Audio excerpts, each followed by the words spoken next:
Good morning, class. Today, I will discuss to you about the Child Protection Policy series of 2012.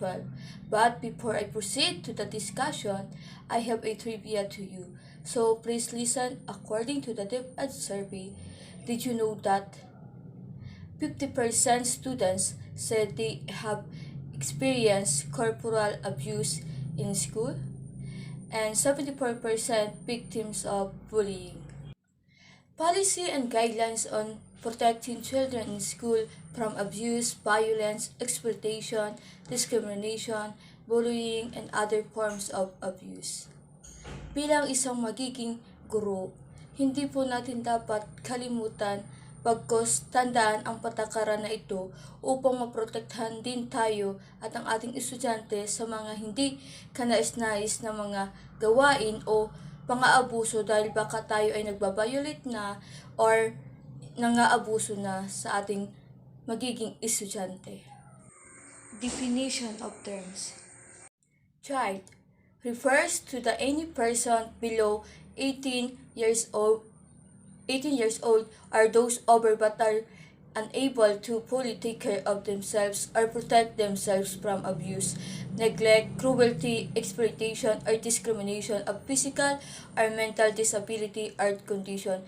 RA 7610 includes pupils or students who may be 18 years of age or older but are in school. Ito ang tinatawag nating minor de edad, 18 years old pababa or pwede naman 18 years old pataas, that they are not fully take care of themselves from the abuse, neglect, cruelty, discrimination. Children and school refers to the bona fide pupil, student, or learners who are enrolled in the basic education system, whether regular, irregular, transferee, or repeater, including those who have been temporarily out of school, who are in the school or learning centers, premises, or the participating in school sanction activities. It means that as long as the children go to the school or they are learning.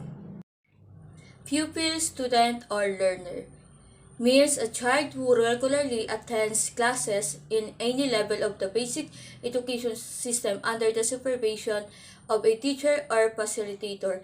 It means that as long as you are studying in the school and the teacher is the facilitator of the class except to the one who home study or is self-studying. Bakit nga ba ginawa ang Child Protection Policy? In cases where the bullying is committed by a principal, teacher, or any other school personnel, the law being violated is Department of Education Order Number 40 on Child Protection Policy. This policy includes the protection of students from any form of violence regardless of their sexual orientation or gender identity. The policy aims to protect the child's form of violence that may be inflicted by adults, person in authority, as well as their fellow student, including bullying. The policy aim including bullying is everybody protection. Kasi nga, sinasabi ko kanina na baka tayo ay biktima na or tayo ang nagbibiktima na, hindi natin alam. So you will be protected from infliction caused probably by adults or other person that surround you. I know all of us, I know the bullying and I know someday will experience it, especially when you are elementary and high school. To provide special protection to children who are gravely threatened or endangered by circumstances which affect their normal development and over which they have no control, and to assist the concerned agencies in their rehabilitation. The second one, again, it is protection you from any threats that you put in danger na naapektuhan ang normal development na hindi naman ginusto or have no control. This is policy will help you in the rehabilitation that you need. Zero tolerance for any act of child abuse, exploitation, violence, discrimination, bullying, and other forms of abuse. Meaning zero tolerance, we will not tolerate, or this policy will not tolerate any undesirable act. This will be your protection. The policy guidelines have listed down the specific acts that constitute child abuse and violence, which public and private school cases use as a guide in addressing this social problem. Section 3 to Article 15 of the 1987 Constitution, the state shall defend the right of the children to assistance, including proper care and nutrition and special protection from all forms of neglect, abuse, cruelty, exploitation, and other conditions prejudicial to their development. Convention on the Rights of the Child, CRC, aims to protect children from all forms of physical or mental violence, injury and abuse, neglect or negligent treatment, maltreatment and exploitation, including sexual abuse. Prohibited acts: abuse, violence, exploitation, discrimination, corporal punishment, bullying, and other forms of abuse. Child abuse refers to the maltreatment of a child, whether habitual or not, which include the following: psychological or physical abuse, neglect, cruelty, sexual abuse, and emotional maltreatment. For example, kapag binugbog ka ng iyong magulang, so magiging physical abuse yun at physiological abuse dahil pwede kang matrauma at palagi mo na yun may isip.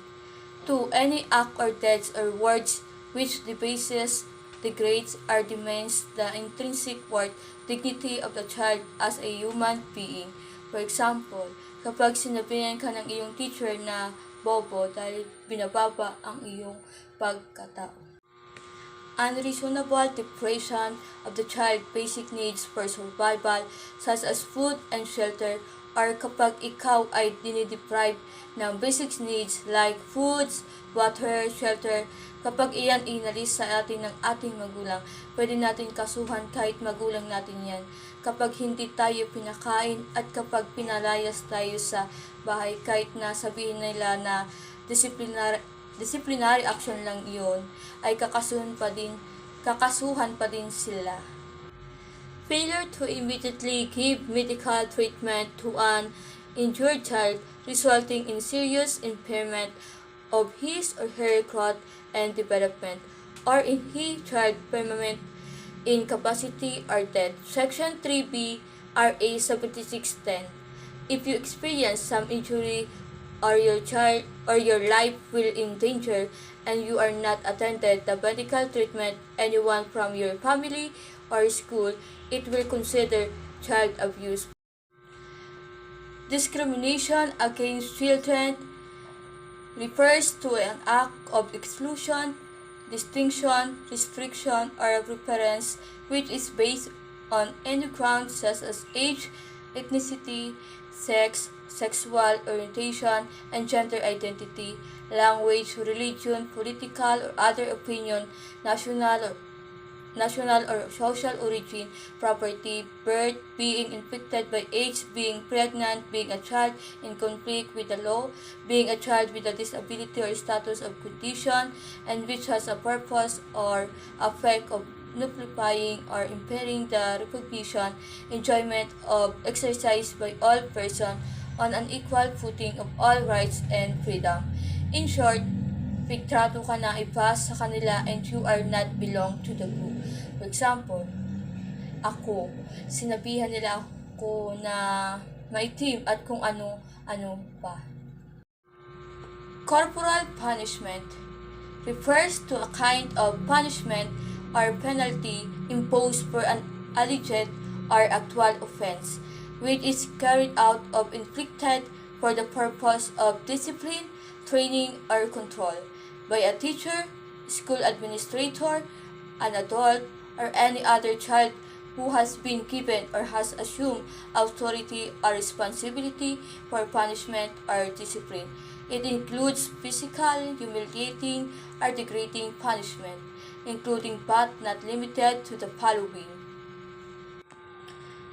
Number 1. Blows such as but not limited to beating, kicking, hitting, slapping, or lashing of any part of a child's body with or with or without the use of an instrument such as but not limited to a cane, broom, stick, whip, or belt. For example, kapag pinalo ka ng stick ng teacher mo dahil sa sobrang ingay mo sa klase, still it will consider as corporal punishment.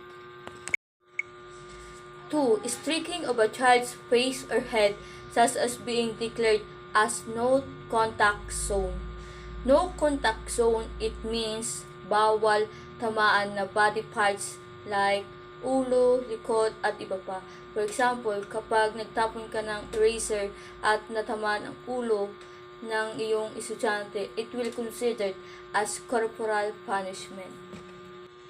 3. Pulling hair, shaking, twisting, twines, cutting, or piercing skin, dragging, pushing, or throwing of a child.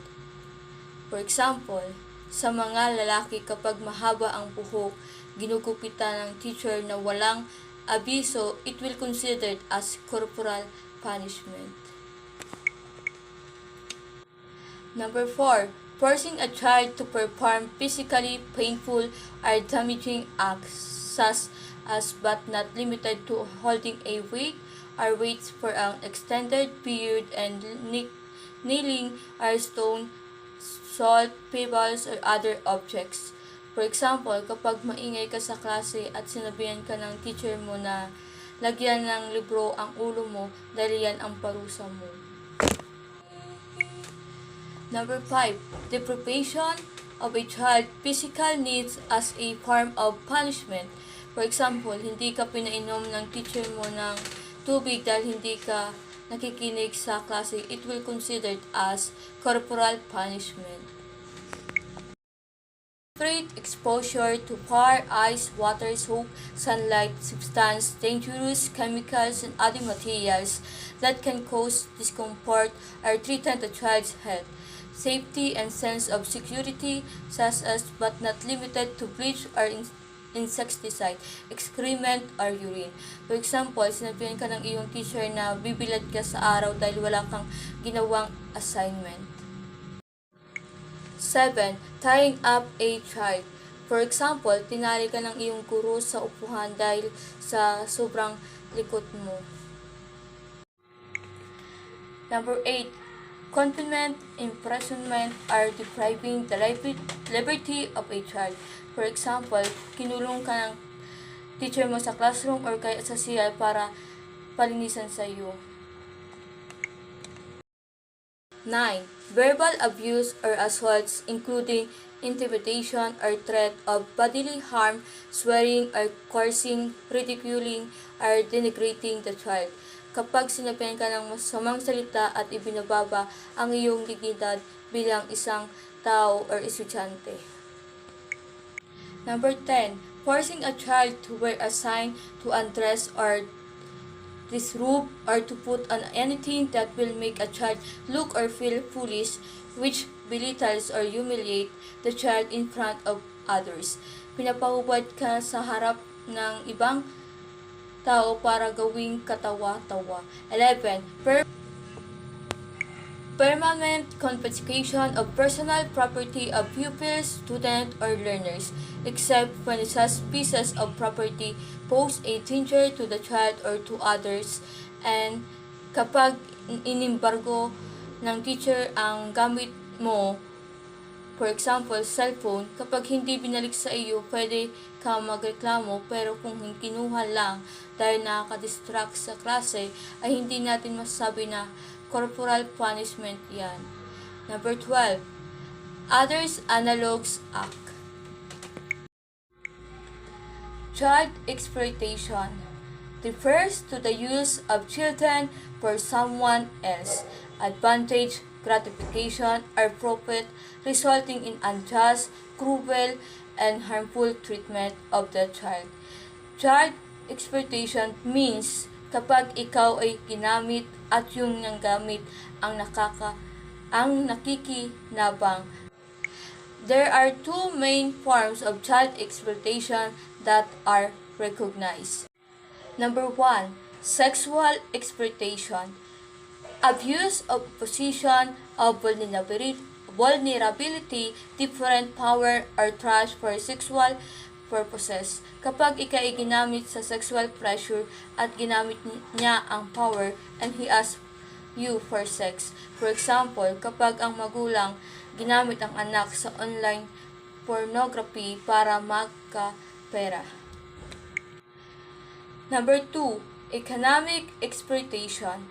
Use of the child in work or other activities for the benefit of others. This includes but is not limited to illegal child labor as defined in RA 9231. It means pinapatrabaho ka at yung kinikita mo ay hindi napupunta sa iyo. For example, in school, kapag pinatinda ka ng iyong advisor sa loob ng paaralan ng kanyang paninda.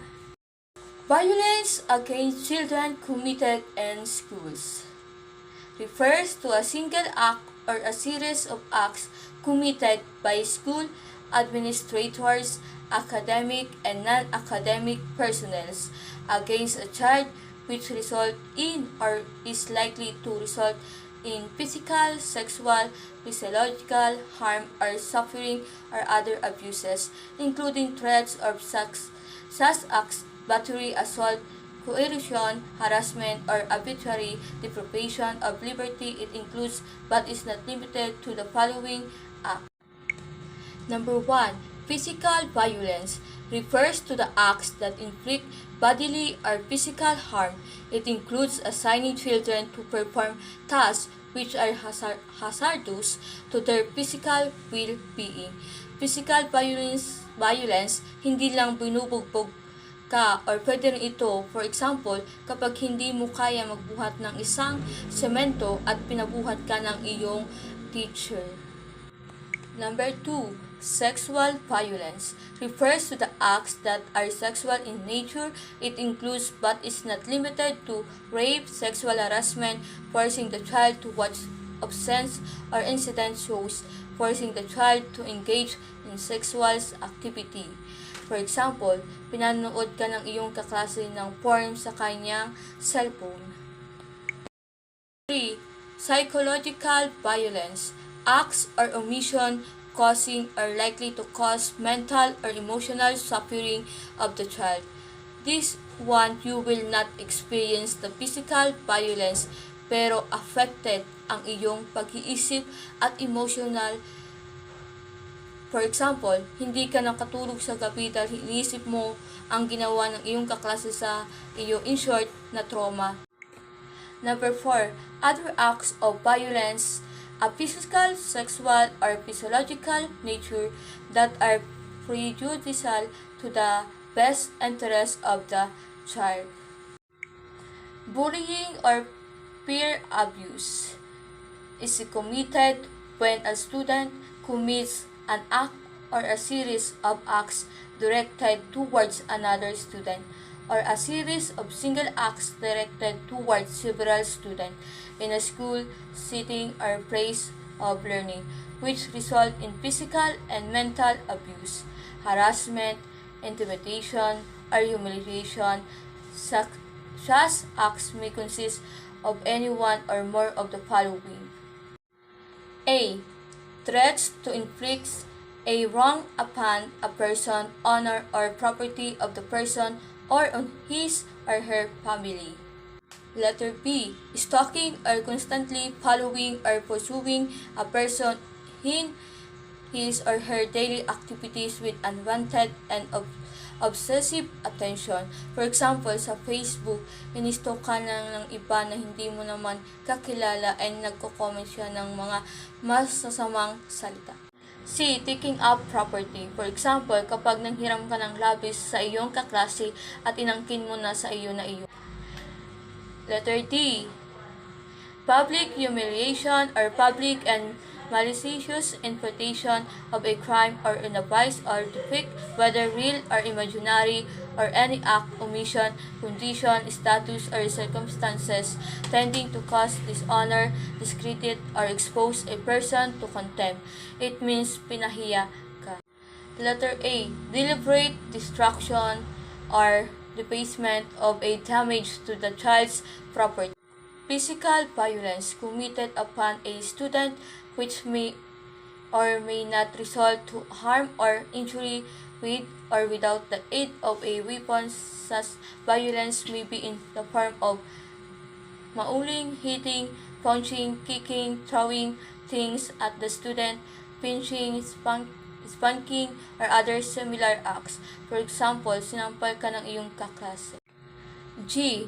Demanding or requiring sexual or monetary favors or exacting money or property from a pupil o student. In short, nangungutong ka sa iyong estudyante. Letter H. Restraining the liberty and freedom of a pupil or student. Cyberbullying is any conduct which results to harassment, intimidation, or humiliation through electronic means or other technology such as but not limited to texting, email, instant messaging, chatting, internet, social networking website, or other platforms or formats. It will use technology to bully someone, for example, through texting. House Bill number 5496 Anti-Bullying Act of 2012, approved in the Senate and House of Representatives on June 7, 2013. It empowers the DepEd to penalize schools that do not stop bullying or sanction bullies, authorize schools to impose sanctions on student bullies. Penalties: first offense, reprimand; second offense or subsequent time, suspension for not more than 1 week. This is after the offending child has received counseling or other intervention. During the period of suspension, the offending child and the parents or guardians may be required to attend further seminars and counseling. Thank you for listening.